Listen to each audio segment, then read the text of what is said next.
Hello everyone, welcome to my YouTube channel. आज मैं आप सभी के लिए पीजीटी ज्योग्राफी के लिए इन्वायरमेंटल स्पेशल प्रैक्टिस सेट लेकर आया हूँ।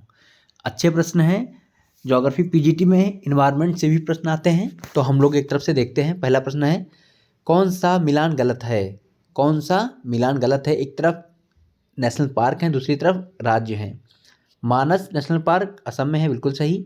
सुंदरवन पश्चिम बंगाल, बिल्कुल सही। नंदा देवी उत्तराखंड, बिल्कुल सही। पंचमढ़ी उड़ीसा, बिल्कुल गलत। यही हमारा आंसर है। पंचमढ़ी नेशनल पार्क जो है मध्य प्रदेश में है, तो डी वाला गलत था, यही हमारा आंसर है। ठीक है, अगला प्रश्न देखते हैं। केबुल लामजाओ राष्ट्रीय उद्यान के संबंध में कौन सा कथन सही नहीं है? आप जानते हैं केबुल लामजाओ विश्व का एकमात्र तैरता हुआ नेशनल पार्क है। इसके संबंध में कौन सा कथन सही नहीं है? यह विश्व का एकमात्र तैरता हुआ नेशनल पार्क है, बिल्कुल सही। यह लोकटक झील के अंतर्गत है, बिल्कुल सही। यह मिजोरम राज्य में है, बिल्कुल गलत। इसके अंदर बने छोटे छोटे द्वीपों को फुमडीज कहते हैं, बिल्कुल सही। ऑप्शन नंबर सी हमारा आंसर है, यही गलत था, क्योंकि यह मिजोरम में नहीं मणिपुर में है। ठीक है, कहाँ पे है? मणिपुर में। ओके, अगला प्रश्न देखते हैं। कौन सा मिलान गलत है? बहुत अच्छा प्रश्न है। इसमें देखिए, इकोलॉजी अर्नेस्ट हैकेल ने दिया था सबसे पहले। इकोसिस्टम एजी टांसले ने शब्द दिया था। 10% का नियम मार्समैन का नहीं था। पारिस्थितिकी पिरामिड चार्ल्स एल्टन ने दिया था। ऑप्शन नंबर सी बिल्कुल सही है। 10% का नियम मार्समैन का नहीं, लिंडमैन का था। 10% का नियम क्या है? पारिस्थितिकी तंत्र में एक पोषी स्तर से दूसरी पोषी स्तर में ऊर्जा घटती जाती। जैसे कि हिरण को बाघ खाएगा तो हिरण की ऊर्जा पूरी बाघ में नहीं जाएगी, 10% ऊर्जा ही ट्रांसफर होगी। ठीक है, इस प्रकार ये 10% का नियम लिंडमैन ने दिया था। ऑप्शन नंबर सी गलत था, ये हमारा आंसर है। अगला देखिए, मरुस्थल में उगने वाले पौधे क्या कहलाते हैं? मेसोफाइट तो सम तापमान में उगते हैं। हाइड्रोफाइट जल में उगते हैं। जीरोफाइट हमारा आंसर है। हेलोफाइट लवणता वाले जल में उगते हैं, तो आंसर हमारा सी है, जीरोफाइट। जीरोफाइट्स मरुस्थल में उगने वाले पौधों को कहते हैं। अगला प्रश्न, कौन सा मिलान गलत है? यहाँ पर एसडीजी से संबंधित प्रश्न है। सस्टेनेबल डेवलपमेंट गोल्स, इन्हें 2030 तक पूरा करने का लक्ष्य रखा गया था। ये 15 गोल्स हैं। देखते हैं। एसडीजी फर्स्ट, गरीबी को खत्म करना, बिल्कुल सही। एसडीजी 2, शून्य भुखमरी, बिल्कुल सही। एसडीजी 3, अच्छा स्वास्थ्य, गुड हेल्थ एंड वेलबींग। 4 है क्वालिटी एजुकेशन, ये गलत था। ऑप्शन नंबर डी हमारा आंसर है। सस्टेनेबल डेवलपमेंट गोल्स 4 में है क्वालिटी एजुकेशन, लिंग असमानता नहीं है। जेंडर इक्वलिटी एसडीजी 5 में है। ओके, अगला प्रश्न देखिए। धुआं आवश्यक रूप से वायुमंडल में निम्नलिखित की उपस्थिति के कारण होता है। धुआं आवश्यक रूप से वायुमंडल में निम्नलिखित की उपस्थिति के कारण होता है। किसके कारण धुआं होता है वायुमंडल में? ऑप्शन नंबर डी बिल्कुल सही, नाइट्रोजन तथा सल्फर के ऑक्साइड। नाइट्रोजन तथा सल्फर के ऑक्साइड की वजह से धुआं होता है वायुमंडल में। 7वां प्रश्न है, निम्नलिखित क्षेत्रों में से किसमें दुर्लभ उपलब्धि के लिए वैश्विक 500 पुरस्कार दिया जाता है? ग्लोबल 500 पुरस्कार किस के क्षेत्र में कार्य करने के लिए दिया जाता है? पर्यावरण संरक्षण के लिए। पर्यावरण संरक्षण के लिए। अगला प्रश्न देखते हैं। भारत में सबसे ज़्यादा जैव विविधता संपन्न क्षेत्र है। ऑप्शन के हिसाब से क्या आंसर होगा? पश्चिमी घाट। पश्चिमी घाट एक हॉटस्पॉट है बायोडाइवर्सिटी के पॉइंट ऑफ व्यू से। ठीक है, अगला प्रश्न। पारिस्थितिक तंत्र में एक पोषी स्तर से दूसरे पोषी स्तर में स्थानांतरण से ऊर्जा की मात्रा, अभी मैंने बताया था क्या होती है? घटती है। एक पोषी स्तर से दूसरे पोषी स्तर में ऊर्जा की मात्रा घटती है। ठीक, 10वां प्रश्न है, निम्नलिखित में से कौन सा शैवाल जैविक नाइट्रोजन निर्धारण से संबंधित है? जैविक नाइट्रोजन निर्धारण से संबंधित है नील हरित शैवाल, नीला हरा शैवाल। ठीक है, अगला क्वेश्चन है, कौन सा मिलान गलत है? बहुत अच्छा, ये भी प्रश्न था। कार्टाजेना प्रोटोकॉल बायोसेफ्टी से संबंधित था। कार्टाजेना कोलंबिया में है, कोलंबिया में है। स्टॉकहोम सम्मेलन जैविक प्रदूषण से संबंधित था। मॉन्ट्रियल प्रोटोकॉल ओजोन परत से बहुत इंपॉर्टेंट है, अच्छे से याद रखिए। क्योटो प्रोटोकॉल जल संरक्षण से संबंधित नहीं था, ये हमारा आंसर है, यही गलत मैच था। क्योटो प्रोटोकॉल जलवायु परिवर्तन से संबंधित था। ओके, फिर देखिए एक अच्छा प्रश्न है, एक पारिस्थितिकी तंत्र में विभिन्न घटकों से होकर पोषक तत्वों का गुजरना कहलाता है। क्या कहलाता है? जैव भू रासायनिक चक्र। जैव भू रासायनिक चक्र कहलाता है। ये भी अच्छा प्रश्न है।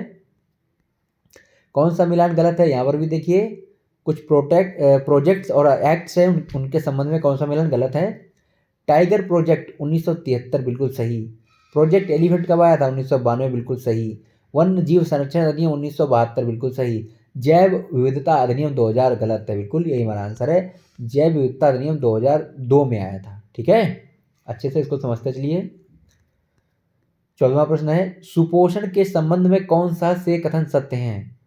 यह जल में घुलित ऑक्सीजन को कम कर देता है, बिल्कुल सही। यह जल निकाय के पोषक तत्व संवर्धन की घटना है, बिल्कुल सही। सुपोषण में क्या होता है कि कोई वाटर बॉडी होती है, वहाँ पर बहुत सारे जो शैवाल लाइकेन जीव जंतु, उनकी बहुत तेजी से मात्रा बढ़ने लगती है। जब उनकी मात्रा बहुत अधिक हो जाती है तो ऑक्सीजन की कमी होने लगती है, इसी को सुपोषण कहते हैं। तो दोनों बातें सही हैं, ऑप्शन नंबर ए हमारा आंसर है। कौन सा मिलान गलत है, एक तरफ नेशनल पार्क दूसरी तरफ राज्य। इंद्रावती नेशनल पार्क छत्तीसगढ़ बिल्कुल सही है। मुल्लेम कर्नाटक नहीं, गोवा है। कालेसर हरियाणा बिल्कुल सही। बेतला झारखंड बिल्कुल सही। आंसर हमारा है बी, मुल्लेम नेशनल पार्क गोवा में है। बाकी याद रखते चलिए आप लोग, धीरे धीरे सब हो जाएगा सही से। 16वां प्रश्न, पारिस्थितिकी संक्रमण अवधारणा का प्रयोग सर्वप्रथम किसने किया। इकोलॉजी ट्रांजिशन की अवधारणा का सर्वप्रथम प्रयोग किसने किया, John Bennett. Option number B बिल्कुल सही है, जॉन बेनेट ने इस की अवधारणा का प्रयोग किया सर्वप्रथम। 17वां प्रश्न है, सामान्यतः पर्यावरण को निम्न प्रकार से वर्गीकृत किया जा सकता है, निम्न में से कौन सा एक वर्गीकरण का अंश नहीं है।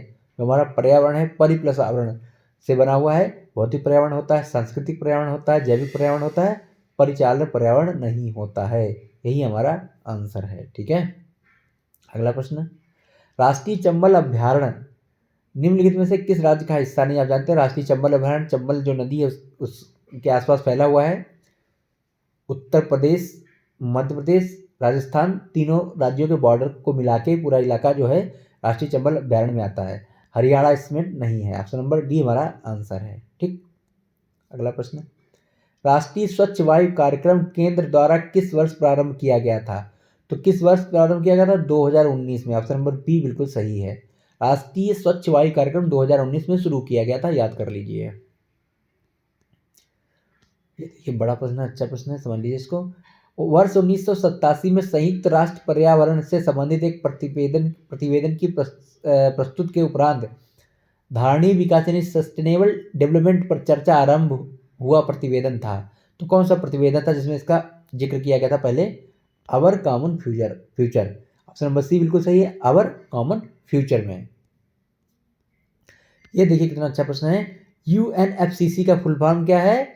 ये अच्छा प्रश्न है, इसको आपको याद होना चाहिए, जिनको नहीं पता वो याद कर लें।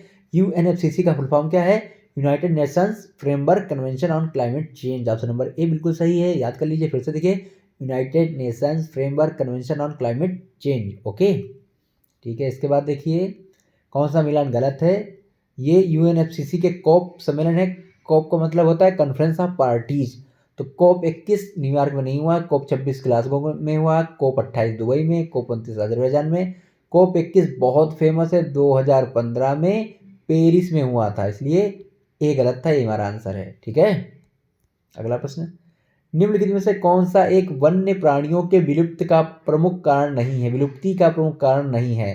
तो जो वन्य जीव प्राणी खत्म होने के कारण क्या क्या है, प्राकृतिक आवास का नष्ट होना बिल्कुल है, जंगल में आग लगा देना बिल्कुल ये भी एक कारण है, वन्य प्राणियों का अवैध वाणिज्यिक व्यापार ये भी है, जनसंख्या का तीव्र वृद्धि, ये कोई डायरेक्ट कारण नहीं है वन्यजीव प्राणियों के विलुप्त होने का। ठीक है, ऑप्शन नंबर डी हमारा आंसर है। कौन सा मिलान गलत है, यहाँ पे देखिए अधिनियम कुछ दिए गए उनके बारे में। पर्यावरण संरक्षण अधिनियम 1986 बिल्कुल सही, वन संरक्षण अधिनियम 1980, जल प्रदूषण निवारण नियंत्रण 1974 बिल्कुल सही, वायु प्रदूषण निवारण नियंत्रण 1982 बिल्कुल गलत, ये है 1981 में। ठीक है, वायु वाला 1981 में, डी हमारा गलत में, सही हमारा आंसर है। ठीक है, 25वां प्रश्न, फ्लाई एश प्रदूषण होता है किसके द्वारा, बहुत अच्छा प्रश्न है, ताप विद्युत संयंत्रों द्वारा। ताप विद्युत संयंत्रों में कोयला जलाया जाता है, उससे फ्लाई एश बनती है, वो उड़ती है, वायु प्रदूषण होता है। ठीक है, कौन सा मिलान गलत है, जयमंडल रिजर्व एंड राज्य। ठीक है, सिमलीपाल उड़ीसा में है, बिल्कुल सही। पंचमढ़ी मध्य प्रदेश में, बिल्कुल सही। नंदा देवी उत्तराखंड में, बिल्कुल सही। नोकरेक मणिपुर में नहीं, मेघालय में है। यही गलत मैच था, यही हमारा आंसर है। नोकरेक कहाँ है जयमंडल रिजर्व? मेघालय में। ओके। इको मार्क प्रतीक निम्नलिखित में से किससे संबंधित है? किससे संबंधित है समझ लीजिए। इको मार्क का संबंध पर्यावरण के लिए सुरक्षित सामग्री से। जिस पे इको मार्क बना होगा, इको मार्क छपा होगा, वो पर्यावरण के लिए सुरक्षित सामग्री होगी। ओके। पारिस्थितिकी निकेत यानी निक की संकल्पना का प्रतिपादन किसने किया था? तो इकोलॉजी निकेत की संकल्पना, निक की संकल्पना प्रतिपादित की थी जोसेफ ग्रीनेल्स ने। किसने? जोसेफ ग्रीनेल्स ने, ग्रीनेल ने। ओके। 29वां, निम्नलिखित में से कौन सा पारिस्थितिक तंत्र पृथ्वी के सर्वाधिक क्षेत्र में फैला हुआ है? ये एक बहुत सिंपल सा प्रश्न है, आप इसको याद कर लें, समझ लें। समुद्र। ठीक है। ऐसा पारिस्थितिक तंत्र जो पूरी पृथ्वी के सबसे अधिक क्षेत्र में फैला हुआ है, तो आप जान रहे हैं कि 71% पानी है। ठीक है। तो समुद्र हुआ सबसे बड़ा। सबसे स्थायी पारिस्थितिक तंत्र कौन सा है? इसका भी आंसर समुद्र होगा। बहुत अच्छा प्रश्न है। समुद्र कोई सूखा तो नहीं सकता है, खत्म ही नहीं होगा। सबसे स्थायी पारिस्थितिक तंत्र कौन सा है? समुद्र। ठीक है। डॉक्टर सलीम अली किस क्षेत्र के ख्यात प्राप्त व्यक्तित्व थे? डॉक्टर सलीम अली एक पक्षी वैज्ञानिक थे, पक्षी विशेषज्ञ थे। ऑप्शन नंबर सी बिल्कुल आंसर सही है। कौन सा से कथन सत्य हैं? 2 कथन दिए गए हैं, आप लोग देख लीजिए। बोटेनिकल गार्डन एक बाह्य स्थानीय संरक्षण उदाहरण है। बाह्य स्थानीय संरक्षण का उदाहरण है, यानी बाह्य स्थानीय का मतलब होता है इन सिचु कंजर्वेशन। जयमंडल रिजर्व एक स्वस्थानीय संरक्षण का उदाहरण यानी इन सिचु का उदाहरण है। दोनों बातें सही हैं। जीव जंतुओं वनस्पतियों को संरक्षण करने की 2 विधियां होती हैं, एक्स सिचु और इन सिचु। एक्स सिचु मतलब उनके घर से दूसरी जगह पर ले जा करके उनका संरक्षण करना। इन सिचु मतलब जहाँ वो पैदा हुए थे उनके घर में ही इन सिचुएशन उनको संरक्षण देना। ठीक, ये होता है। अगला प्रश्न, निम्नलिखित में से कौन सा वायु प्रदूषण का सूचक है? बहुत अच्छा प्रश्न है। ऑप्शन नंबर बी बिल्कुल सही, लाइकेन। जहाँ पर लाइकेन नहीं होगा यानी वहाँ पे वायु प्रदूषण है। ठीक है। अच्छा प्रश्न आता रहता है। 34वां, ब्लू माउंटेन राष्ट्रीय उद्यान। ब्लू माउंटेन राष्ट्रीय उद्यान भारत के किस राज्य में है? बहुत अच्छा प्रश्न है, याद कर लीजिए, समझ लीजिए। ऑप्शन नंबर डी बिल्कुल सही है, मिजोरम में। ठीक है, ब्लू माउंटेन मिजोरम में है। कौन सा मिलान गलत है? पर्यावरणीय संगठन एक तरफ उनका मुख्यालय है। ठीक है, देखिए इसको। एमनेस्टी इंटरनेशनल का मुख्यालय लंदन में, बिल्कुल सही। ग्रीन पीस इंटरनेशनल का मुख्यालय एम्स्टर्डम में है। रेड क्रॉस का मुख्यालय पेरिस में नहीं है। World wild fund for nature का मुख्यालय ग्लैंड स्विट्जरलैंड में। ठीक है, सी गलत था, ये हमारा आंसर है। रेड क्रॉस का मुख्यालय जिनेवा में है। किस कहाँ पे है? रेड क्रॉस का मुख्यालय जिनेवा में है। संयुक्त राष्ट्र पर्यावरण कार्यक्रम यूएनएप का मुख्यालय कहाँ है? नैरोबी। नैरोबी केन्या, नैरोबी 1972 के आसपास बना था शायद, नैरोबी केन्या। ठीक है। राष्ट्रीय कृषि वानिकी अनुसंधान केंद्र कहाँ है? बहुत बार ये प्रश्न आया, अच्छा प्रश्न है। राष्ट्रीय कृषि वानिकी अनुसंधान केंद्र स्थित है झांसी में। ठीक है, झांसी में, याद रखिए इसको। अंतिम प्रश्न है, कार्बन क्रेडिट की संकल्पना किस सम्मेलन में चर्चा में आई थी? कार्बन क्रेडिट की संकल्पना किस सम्मेलन में चर्चा में आई थी? ऑप्शन नंबर कौन सा सही? बी बिल्कुल सही है, क्योटो प्रोटोकॉल। क्योटो कहाँ है? जापान में। ठीक है, मस्त रहिए, पढ़ते रहिए, खूब प्रैक्टिस करिए। धन्यवाद।